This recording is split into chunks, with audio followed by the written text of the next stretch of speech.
In the summer of 1990, Loch Ness, a 37-kilometer-long, 230-meter-deep body of water in the Scottish Highlands, was known for its legend of a mythical creature. But on July 5, 1990, near Urquhart Bay, a local diver made a discovery that transformed the loch into the scene of a disturbing enigma. What appeared to be two ancient statues turned out to be something far more disturbing. Two motionless figures anchored with concrete blocks to the bottom of the loch. This was the beginning of a case that shocked communities like Drumnadrochit and Fort Augustus. Callum Fraser, a 32-year-old amateur diver from Inverness, had decided to explore Loch Ness that day with a friend, Ewan MacLeod, 30, a local fisherman. Callum, a mechanic by profession, was diving as a hobby, looking for rock formations or historical remains, but at 25 meters deep, his flashlight illuminated vague shapes that didn't fit with the underwater landscape. We were swimming near Urquhart, the water as cold and murky as ever. I saw what looked like ancient statues, still on the bottom. I approached, and when I touched the concrete anchor, I knew it wasn't normal. I signaled Ewan to climb in immediately. My heart was pounding. I couldn't believe it. Callum and Ewan surfaced and alerted the Northern Constabulary in Inverness that same afternoon, July 5, 1990. Detective Chief Inspector Alastair Gordon, 45, led the response. Police diving teams recovered the motionless figures, confirming they were two people, a man and a woman, missing since the beginning of the year. The anchoring with concrete blocks suggested a deliberate act, but the lake had erased many clues.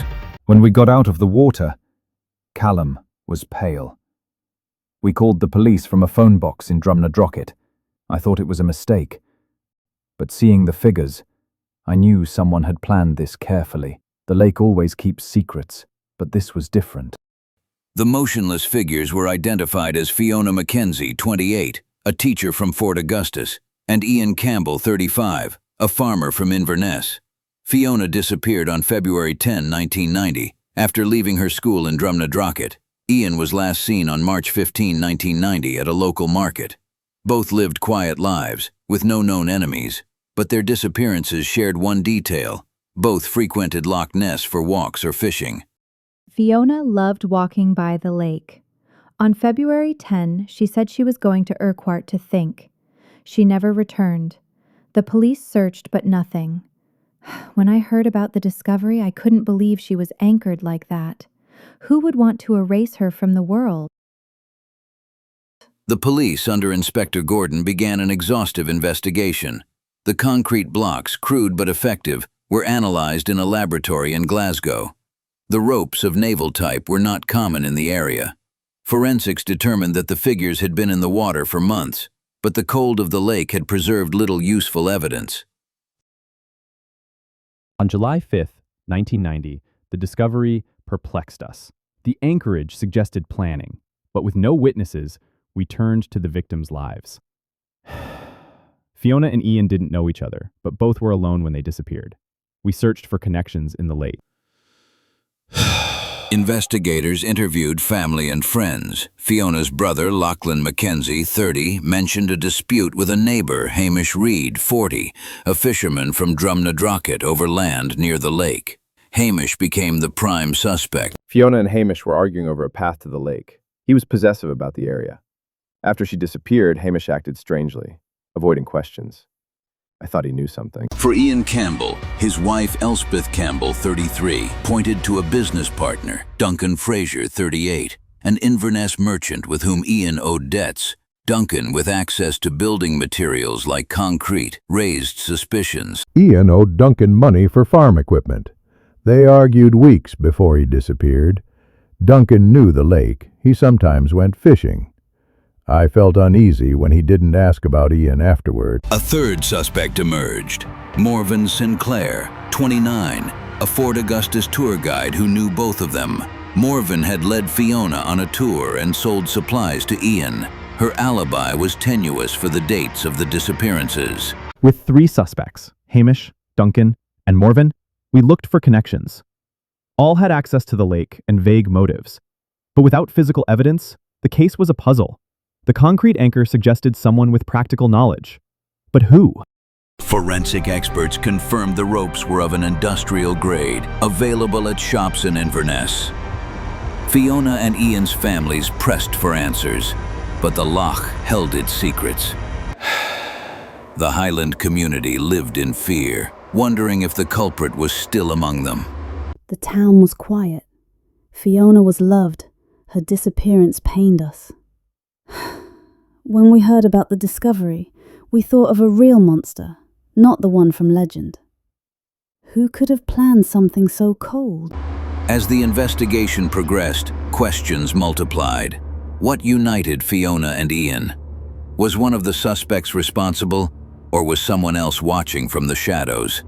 In the final chapter, an unexpected clue reveals the identity of the culprit, and Loch Ness delivers its truth. We were swimming near Urquhart, the water as cold and murky as ever. I saw what looked like ancient statues, still on the bottom. I approached, and when I touched the concrete anchor, I knew they were human bodies. I signaled Ewan to climb in immediately. My heart was pounding. I couldn't believe it. Following the discovery of Loch Ness on July 5, 1990, the Northern Constabulary in Inverness faced a mystery with no clear answers. The motionless figures of Fiona Mackenzie and Ian Campbell, anchored with concrete blocks, had shocked the communities of Drumnadrochit and Fort Augustus. The suspects, Hamish Reed, Duncan Fraser, and Morven Sinclair, remained under scrutiny, but leads were scarce. However, a new line of inquiry emerged when forensic scientists analyzed the ropes and concrete recovered from the lake. Detective Chief Inspector Alistair Gordon ordered a detailed examination on July 10, 1990. The ropes, of heavy-duty naval type, were traced to a supplier in Inverness, where they were sold for maritime use. The concrete blocks, made from local gravel, suggested that the person responsible had access to materials common in the area. But one detail stood out: partial imprints in the concrete, as if someone had handled the material in haste. The ropes matched those used on fishing boats, but the prints on the concrete were unique. They looked like glove marks, but with an irregular pattern. It was as if whoever was responsible had tried to erase all traces, but left something behind. Investigators interviewed the suspects again on July 15th. Hamish Reed, the 40-year-old fisherman, admitted to having similar ropes in his boat, but his alibi for the dates of the disappearances was solid. Witnesses placed him in a pub in Drumnadrochit. Duncan Fraser, the 38-year-old shopkeeper, denied any link to concrete, although his business sold building materials. Morven Sinclair, the 29-year-old guide, was nervous, but there was no direct evidence connecting her. Hamish had the strings, Duncan the concrete, Morven the knowledge of the lake. Each one fit together in part, but nothing completely connected them. We began to wonder if they were accomplices, or if we had overlooked someone else. An unexpected lead emerged on July 20, 1990, when a Fort Augustus resident, Lachlan Ross, 45, a retiree who lived near the lake, contacted police. Lachlan claimed to have seen Morven Sinclair arguing with Fiona Mackenzie weeks before her disappearance, near Urquhart Bay. I saw Morven talking to Fiona loudly, something about leaving the lake alone. Fiona seemed upset. After Fiona disappeared, Morven stopped giving tours for a while. I thought that was suspicious. Lachlan's statement led to a search of Morven Sinclair's home on July 25th. There, officers found ropes identical to those at the lake and concrete debris in a shed. Morven, confronted, broke down in tears and confessed. She admitted to luring Fiona and Ian to the cabin near Fort Augustus under false pretenses and anchoring them to the lake to protect a personal secret that she never fully revealed. I didn't want anyone to know. Fiona found out something about me, and so did Ian. I took them to the cabin to talk, but things got complicated. The lake seemed like the perfect place to keep quiet. Morven Sinclair, arrested on July 26, 1990, was charged with 2 counts of willful homicide, Her sentence, handed down at Inverness High Court on December 15, 1990, was life imprisonment with a minimum of 20 years. Morven, 29, maintained that she acted alone, but doubts lingered as to whether Hamish or Duncan knew anything. The Loch Ness murderer case left scars across the Highlands. Fiona and Ian, victims of a secret Morven brought to prison, reminded everyone that the loch, with its depth and mist, could hide more than it revealed. Devastated families honored her memory with vigils in Drumnadrochit. Fiona was light. Her passing darkened us. Morven paid, but the void remains. The loch now stands as a reminder. Some secrets should never surface. The case of the Loch Ness murderer, which shook the Scottish Highlands in the summer of 1990, leaves us with a legacy of shadows and bitter lessons.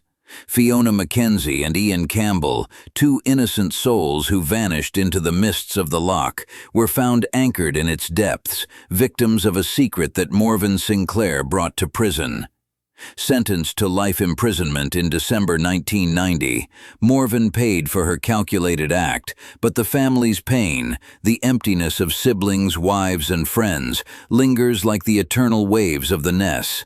This imperfect crime, with its naval ropes and concrete blocks, reveals how betrayed trust can sink entire lives, and how legendary places like Loch Ness hide horrors more real than any myth. It teaches us that secrets, like murky water, can drag us to the bottom if we don't face them in time. In a world where appearances are deceptive, the truth always emerges, albeit at a devastating cost. Remember, justice comes, but the echo of pain remains. Thank you for joining us in this series of mysteries that challenge our reality. Subscribe to Imperfect Crimes for real-life stories every day that will change your life and keep you on the edge of your seat. Don't miss the next episode, because the truth waits in the shadows.